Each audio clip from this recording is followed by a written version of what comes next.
Assalamualaikum warahmatullahi wabarakatuh. Waalaikumsalam warahmatullahi wabarakatuh. Silakan sebelum berdoa dicek dulu seragamnya, termasuk sampah yang ada di mejanya. Tidak ada? Silakan sebelum dimulai berdoa terlebih dahulu. Istiadat. Siap. Berada mati mulai. Doa selesai. Salaman. Assalamualaikum warahmatullahi wabarakatuh. Waalaikumsalam warahmatullahi wabarakatuh. Apakah hari ini hadir semuanya? Hadir. Alhamdulillah. Nah, seperti biasa, sebelum kita memulai pembelajaran, kita yel-yel terlebih dahulu supaya pembelajarannya lebih bersemangat. Masih ingat yel-yel sekolah kita? Yang kemarin? Masih? Ketika Bapak bilang SMP Al-Mukmin, bilangnya seperti apa? Bisa berprestasi. Kompak, harus kompak. Sekali lagi, SMP Al-Mukmin. Bisa berprestasi. Yang satu lagi, SMP Al-Mukmin. Dream and Innovative. Dream and Innovative. Siap. SMP Al-Mukmin. Bisa and inovatif. Coba sekarang dari awal. SMP Al-Mukmin. Bisa berprestasi. Satu kali lagi yang kedua, SMP Al-Mukmin. Bisa and inovatif. Tepuk tangan dulu. Nah, kalau kemarin ice breakingnya suruh tepuk, sekarang ice breakingnya kita agak sedikit olahraga. Ketika Bapak bilang bata, itu kalian harus berdiri. Paham? Yang kedua, ketika Bapak bilang batu, kalian harus duduk. Dan yang ketiga, ketika Bapak bilang bati, tidak usah duduk, tidak usah Berdiri. diam saja. Kalau sedang berdiri berarti tetap pada posisi. Kalau sedang duduk berarti duduk. Paham? Siap. Ini untuk melatih konsentrasi kalian. Pelatihan dulu. Bata. Belum kompak, harus kompak. Bata. Kalau bata harus berdiri. Siap. Bati. Bati itu tidak bergerak. Siap. Batu. Kompak. Batu. Bata. Bati. Bata. Batu. Sekali lagi untuk ya, supaya juga memunculkan rasa nasionalisme kita. Kebetulan pada bulan ini sedang berada pada bulan Agustus. Kita akan menyajikan salah satu lagu nasional yang berjudul tahun 1945. Siap, silakan berdiri. Nyanyinya dengan lantang dan semangat.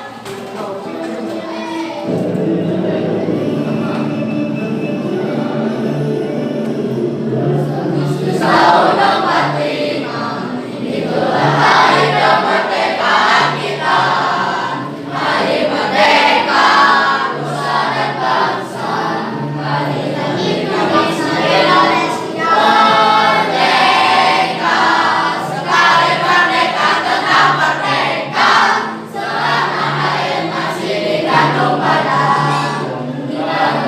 Kita tetap setia membelakan Indonesia. Kita tetap setia membelakan Indonesia. Terima kasih. Silakan duduk kembali.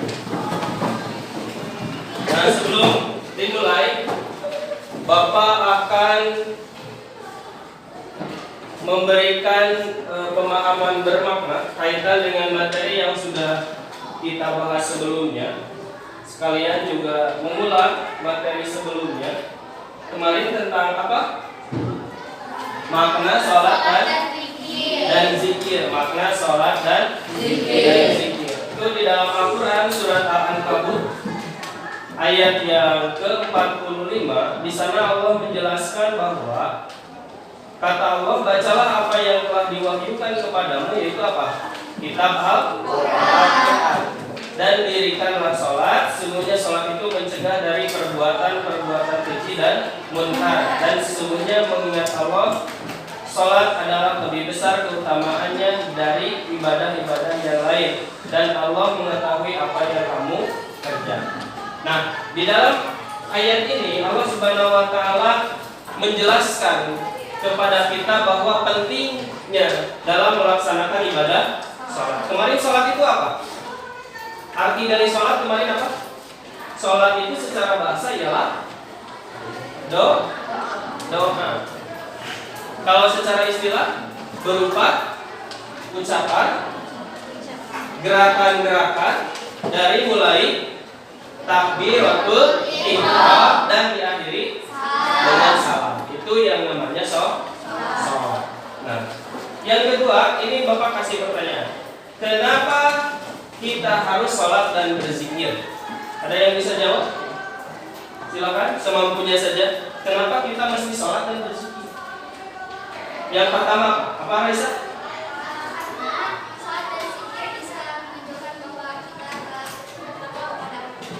Tuh, bahwa dengan sholat dan zikir itu merupakan salah satu bentuk ketakwaan kita kepada Allah. Terima kasih. Nah, selanjutnya pada pembelajaran kali ini juga Bapak perlu sampaikan tujuan pembelajaran pada kesempatan kali ini. Tujuan pembelajarannya pada hari ini yaitu kalian mesti mampu menuliskan contoh perilaku ketakwaan sebagai bentuk pemaknaan sholat dan zikir. Jadi nanti kalian mesti menuliskan minimal satu contoh. Nanti kalian dibagi kelompok dan mesti menuliskan satu contoh perilaku ketakwaan sebagai bentuk pemaknaan kaitan dengan makna sholat dan zikir. Paham? Baik. Untuk kelompoknya seperti kemarin dibagi 3 kelompok. Ya, kelompok yang pertama kelompok Kaisar, yang kedua Naufal, dan yang ketiga kelompok Nazir. Dan nanti tuliskan dan harus dipresentasikan ke depan. Siap? Tapi sebelum itu Bapak berikan pemahaman awal kaitan dengan contoh perilaku ketakwaan sebagai bentuk pemaknaan dari sholat dan zikir. Nah, ini Bapak kasih videonya.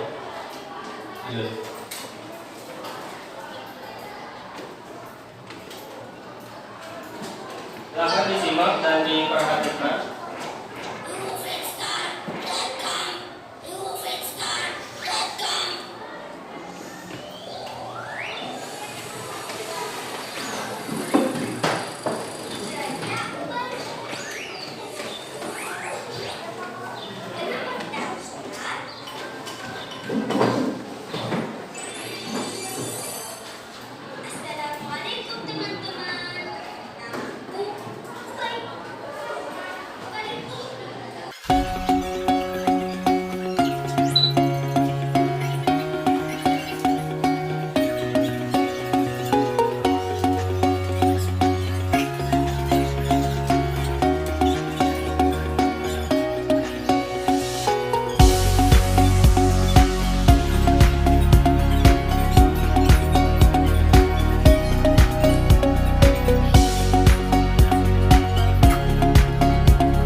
perilaku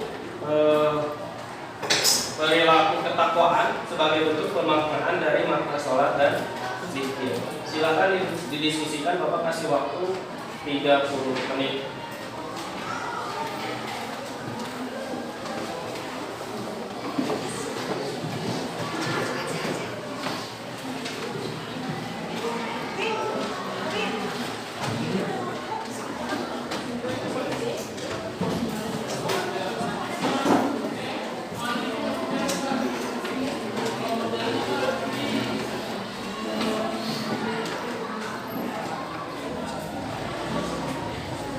Selesai? Baik. Silakan untuk dipresentasikan hasil diskusi berkenaan dengan menuliskan contoh perilaku dari ketakwaan sebagai bentuk pemaknaan dari sholat dan zikir. Kelompok yang pertama itu silakan Raisa memimpin.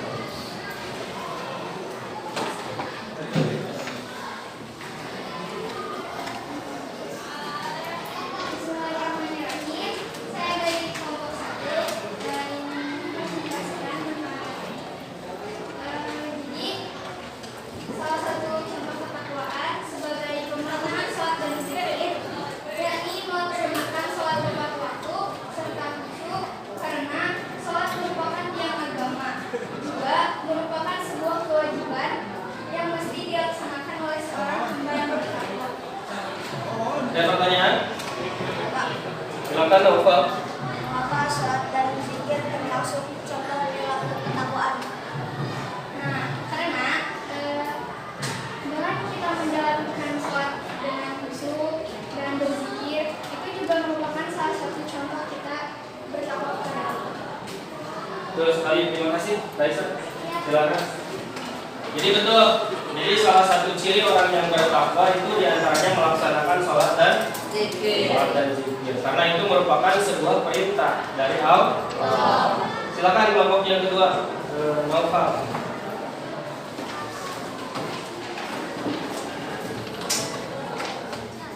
Bismillahirrahmanirrahim.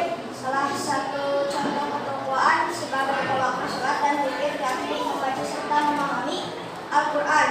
Sebab Al-Quran merupakan pedoman hidup dan berisi petunjuk dari Allah Subhanahu wa Ta'ala. Serta dapat menjadikan diri kita menjadi orang yang bertakwa jika kita mau melaksanakan apa yang diperintahkan dalam Al-Quran, serta menjauhi apa yang dilarang. Terima kasih. Silakan kelompok yang ketiga, Najriah.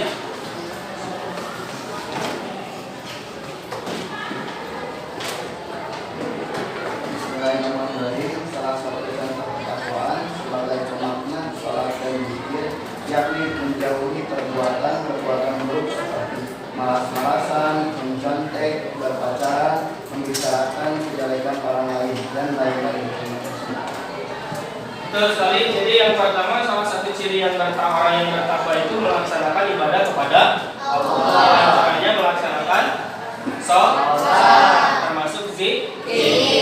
Dan yang kedua tadi, sebagai bentuk pemaknaan sholat dan zikir itu salah satu contoh perilakunya dengan cara kita membaca Al-Quran, juga memahami isi Al-Quran, sehingga Al-Quran itu bisa menjadi sebuah petunjuk bagi kita. Dan yang terakhir tadi, harus menjauhi segala bentuk apa yang dilarang oleh Allah, baru nanti akan menjadi orang yang bertakwa. Baik, terakhir ada yang bisa menyimpulkan materi kita kali ini? Silakan Raisa. Nah, jadi kesimpulan dari ini, banyak sekali hal yang masuk pemaknaan sholat dan zikir. Contohnya seperti yang teman-teman tadi sampaikan. Di sini juga banyak dari pertama sholat yang kedua tadi memahami Al-Quran dan membacanya. Dan terakhir menjauhi perbuatan yang dilarang oleh Allah. Tuh, jadi kesimpulannya yang pertama tadi apa? Sebagai bentuk pemaknaan sholat dan zikir itu melaksanakan sholat. Dan yang kedua membaca Al-Quran serta memahaminya. Dan yang ketiga menjauhi larangan-larangannya yang tercantum di dalam Al-Quran. Baik, itu betul sekali. Dan yang terakhir sebagai bentuk Bapak akan kasih soal-soal, ya. Apakah kalian sudah paham atau belum? Apa saja yang termasuk contoh-contoh perilaku ketakwaan? Nanti soalnya di-share melalui Google Form. Dan yang selanjutnya, untuk pembelajaran selanjutnya nanti masih sama materinya, kaitan dengan makna salat dan zikir, tapi nanti harus berupa produk. Jadi kalian mesti membuat quote yang mesti nanti disampaikan di media sosialnya masing-masing. Paham? Nah, yang terakhir sebelum ditutup silakan berdoa terlebih dahulu. Siap.